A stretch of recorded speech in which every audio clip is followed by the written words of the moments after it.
I am in a very good mood tonight.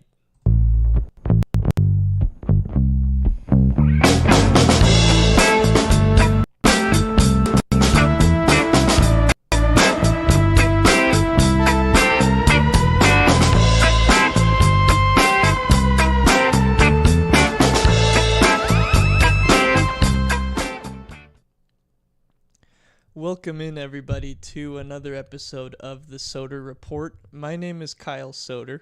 Hopefully you remember me. I've been gone for a while. Been dealing with a very busy time in life. Applying to the business school. Just had a kid, and there's just a lot going on now. But I think I'm gonna start getting in the groove of doing this at least twice a week. So stay tuned. I'll be doing these videos more regularly. But for today, I want to get to the San Francisco Giants season in review as a whole, because the last time I recorded a video, I was adamant that the San Francisco Giants should use 2025 as a year to build towards becoming a playoff contender in 2026 and 27, and being a perennial World Series contender 3 years from now. So my opinion has changed because the roster has changed. And I want to get into it. We're going to get to the Rafael Devers trade. We're going to get to Jung-Hoo Lee. We're going to get to Casey Schmidt. And we're going to get to overall expectations for the Giants this year. But first, we got to shout out our sponsor, Elite Cacao Supplements. Head on over to elitecacao.com. Order your supplements today to promote your focus, clarity, memory retention, overall mind cognition. It's going to boost every single aspect of your mind, how it works. You're going to remember more. Your mind is going to be sharper, and you're just going to feel a lot more focused.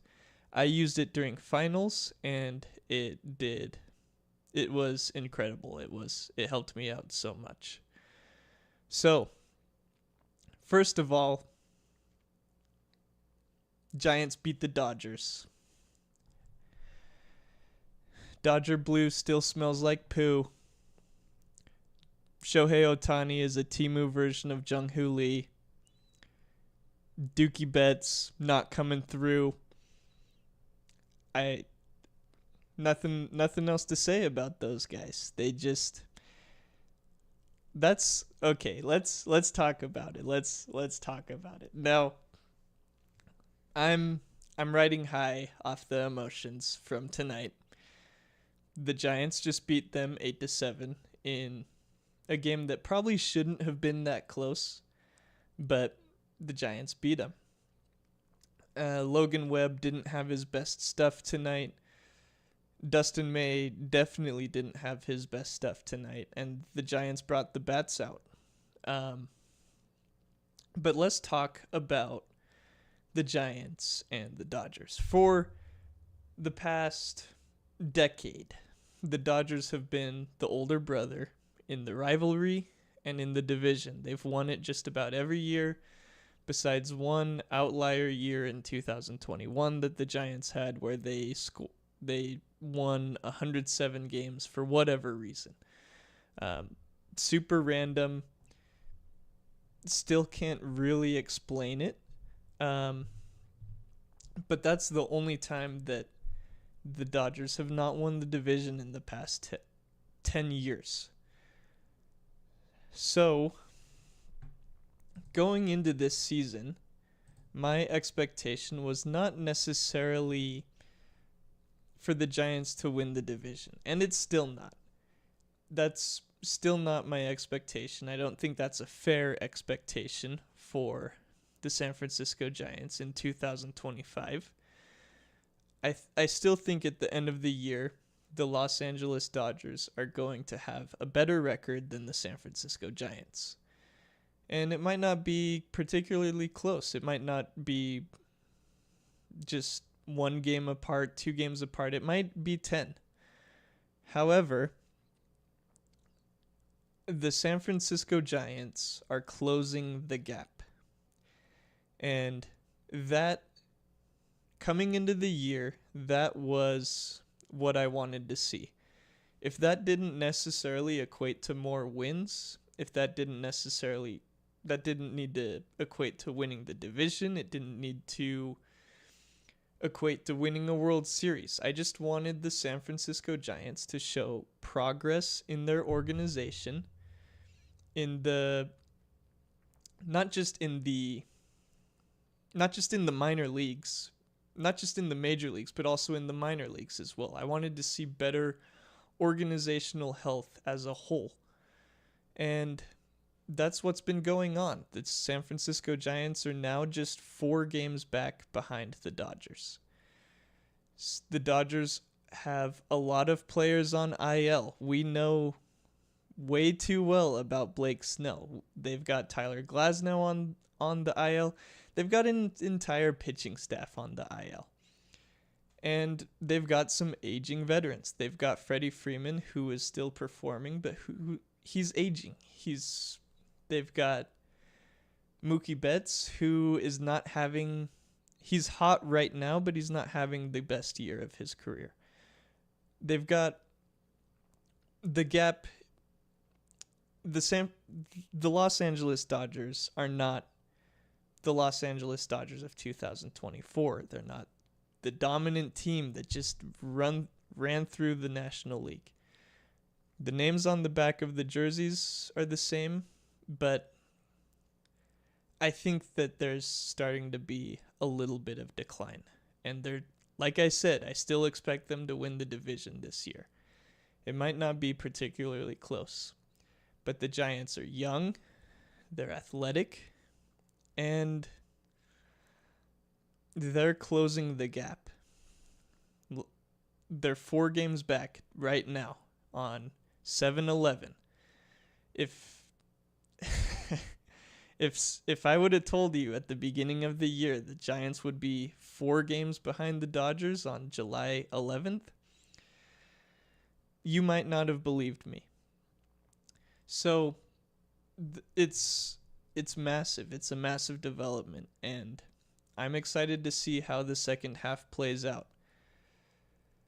So that being said, let's get into what our expectations for the second half should be. Like I said earlier, year 1 of the regime, year 1 of Buster Posey and Zach Manassian as president of baseball operations and general manager. Coming into the season, I didn't expect them to take a leap forward. I didn't think that was a fair expectation. I didn't think it was realistic, and I didn't think it was what they should have been focusing on. I was an advocate of sort of rebuilding at the major league level. However, that's not the route that Buster Posey went. They got off to... Before I get to the hot start, it seemed like the way that they were setting up the team in the offseason, Buster was setting up the roster for young players to be able to emerge. And that's what I really liked. We're starting to see Landon Roop establish himself as a quality pitcher. He's still a little bit inconsistent, and his last start against the Dodgers didn't go so well. It seemed like he was sort of intimidated by some of the names on the back of those jerseys. So we'll see how tomorrow goes. But for the most part, it seems like he's starting to get himself into a rhythm. He's starting to establish himself as a major league pitcher. It's sort of what I expected from Hayden Birdsong, but he's been very inconsistent. And it seems like both of those rookies hit a wall in the 5th inning. And if you've watched some of my videos in the past, I've sort of equated that to the way that those pitchers were handled by Farhan Zaidi in the minor leagues. Oftentimes, they were not throwing over 75 pitches in outings in AAA, AA, single A. They were being handled with kid gloves, and I always thought that was to their detriment, and it's affecting them now in the major leagues. They're sort of fragile. They can't get through the fifth inning. They can't. I'm worried about their longevity. Are they going to break down at the end of the season? These are things that we need to be very wary of. We need to keep a watchful eye on Landon Roop and Hayden Birdsong as they go through the second half. However, Roop is establishing himself, and Birdsong is having the opportunity to establish himself. Casey Schmidt has the opportunity to establish himself. So I think Buster set that up on purpose to see who exactly had the talent to be a member of this team for the next few years. Now, coming into this season, they started out 8-1, as we know, and they kept it up. Right now, they're 8 games above 500. So, I think the plan changed part of the way through the season, because you can't just use this as a throwaway year. 8 games above 500 and 4 games out of the wild card. I'm looking at Fangraphs right now, and they're saying that they have a 50-50 shot at making the playoffs, according to the computer simulations. That's what it is. So I think the plan changed about a month or two into the season. And then they shifted more towards playing the veterans, which at first I was very much against, I'll admit. The trade for Rafael Devers has changed my entire perspective on what the 2025 season means. They're going for it at this point. They're pushing for a playoff appearance, and I love it. I love it. The Giants haven't been in the playoffs for a very long time, and the best part about the Rafael Devers deal is it makes them a better team in 2026 and 2027 and 2028. They didn't mortgage their future for one guy. So what I'm saying is the gap between the Giants and the Dodgers is closing. The Dodgers are getting old. They're getting injury prone. And frankly, I think a lot of their guys are overrated at this point. The Giants are young. We've got a certain 42-year-old that's injury prone. But for the most part, we've stayed pretty healthy. Matt Chapman got hurt. That's not what his track record is. So the Giants are young. They're up and coming. I think at the start of the season, they were the 4th youngest roster in the major leagues. So the Giants are coming, and they're only going to be getting better next year and the year after. So I would expect the gap between the Giants and Dodgers to completely close by 2027. Like I said, I think the Dodgers end up winning the division this year. But the Giants have closed the gap, and that's something that San Francisco Giants fans should be extremely excited about. So, at the beginning I said I'd get into Jung-Hoo Lee and his struggles in the month of June. He's starting to come out of his slump in July. Obviously, tonight he had a great night. But let's talk about Jung-Hoo Lee for a second. He's batting, 250? Something like 250 with 3 home runs. I always thought the projection systems, Fangraphs, the bat, those projection systems, a lot of them in the offseason projected Jung-Hoo Lee to be a 280, 290 hitter. And I think a lot of Giants fans had that same expectation. They wanted Jung-Hoo Lee to hit leadoff. They thought he would hit 280, 290. And they thought he would steal a ton of bases. I always sort of thought that those expectations were a bit unfair. And to Jung-Hoo Lee's credit, he started out the year hitting 350. And then he just went in this major slump in the month of June. But overall, I thought that the 280, 290 expectation was unfair to Jung-Hoo Lee. I sort of expected him. Remember last year, he only played 37 games. He came over from the KBO, which it has competition similar to AA, is what the experts say.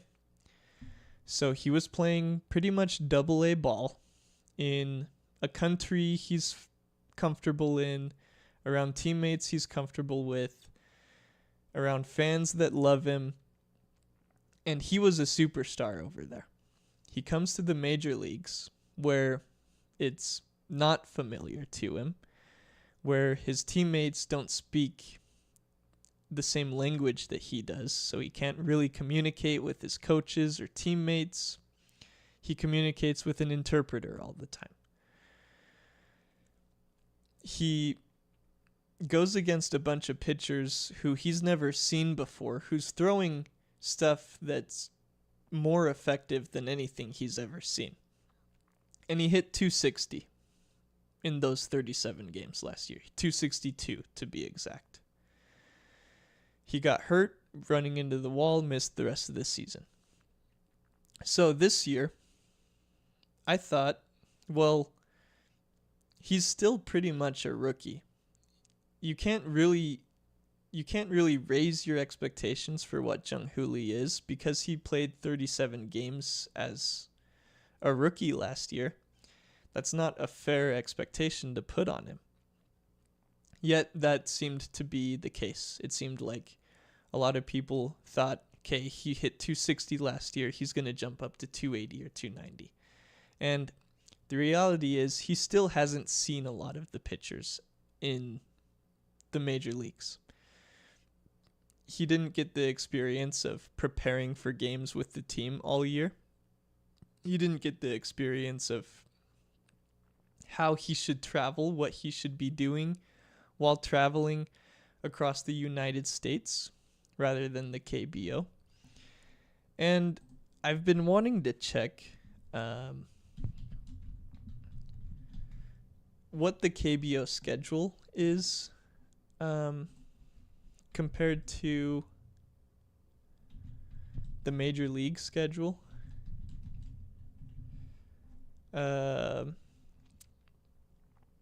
So in the KBO, each team plays 144 games during the regular season. So that's pretty close to what they play in the major leagues.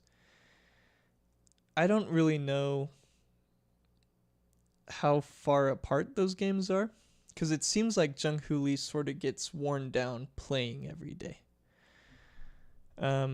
So I'll have to do some more digging into that. I apologize I didn't come prepared with that. I've been wanting to research that. But I sort of wonder if those games are farther apart, so there's more off days for the players. I wonder if Jung-Hoo Lee was given off days in the KBO. It just seems like he's getting worn down, and it seems like the expectations for him this year were too high. I would expect at the end of the year that Jung-Hoo Lee's able to hit 260. And maybe he hits somewhere between 5 and 10 home runs. Right field at Oracle isn't going to do him a lot of favors in the home run department. Yankee Stadium did We saw Yankee Stadium absolutely helped him out. But Oracle Park, I don't know. So I wouldn't expect a lot of home runs, but I would expect him to hit 260, which is fair. And then next year, maybe we can bump up that expectation to 270 or something along those lines. And it should be noted that Ha-Sung Kim really struggled when he came over from the KBO as well. Just look up Ha-Sung Kim's numbers in his rookie season, and they were not very good either. So that's what I think about Jung-Hoo Lee. I still like his demeanor when he gets in the batter's box. I still like his at-bats. I think they're competitive at-bats. He doesn't look lost at the plate. He never looked lost at the plate to me. So I think that Jung-Hoo Lee is going to be perfectly fine. And I realize that right now is a popular time to say that. He just went 3 for 4. Looks like he's breaking out of his slump. But I've been pretty consistent with this throughout the season. Now, how does the Rafael Devers trade impact my expectations for the Giants in the second half? Devers is going through a little bit of a slump right now. He hasn't hit especially well since coming over to the Giants, and I think that's to be expected. We don't need to freak out yet. I'll just say there is one part that I'm concerned with, and I'll just get that out of the way before I tell all of you guys not to freak out. The part that I'm concerned about is the Giants as a team have not hit very well this season.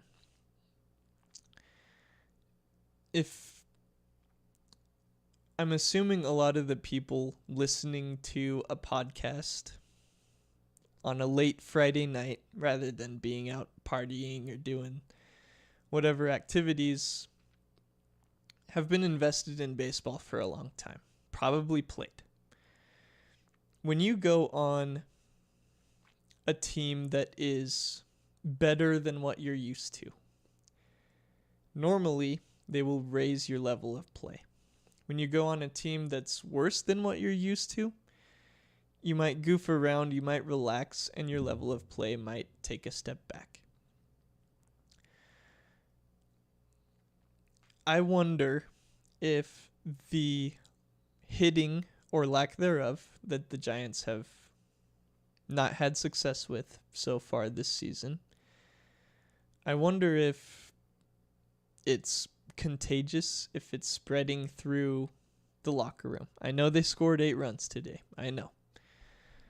But as a whole on the season, they have not been a very good hitting team. They haven't been good with runners in scoring position. They haven't hit a lot of home runs. They've got a pretty low team batting average. They're probably a bottom 7-ish offense in the major leagues. They have not been very good.